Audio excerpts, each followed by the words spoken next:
For the third day in a row, I-80 is closed. Look at this, due to blizzard conditions. The conditions have only worsened as the We're at near whiteout conditions to long delays and road closures.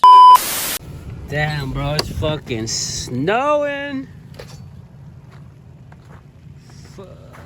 I stopped for like a minute.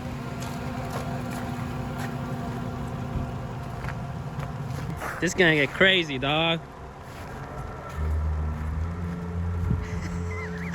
So if you haven't noticed, we're on a snow run today.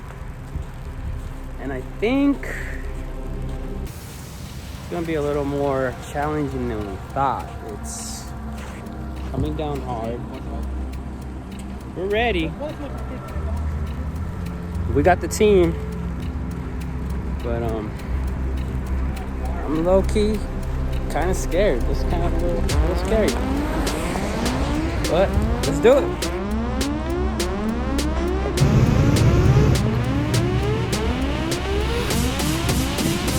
Holy.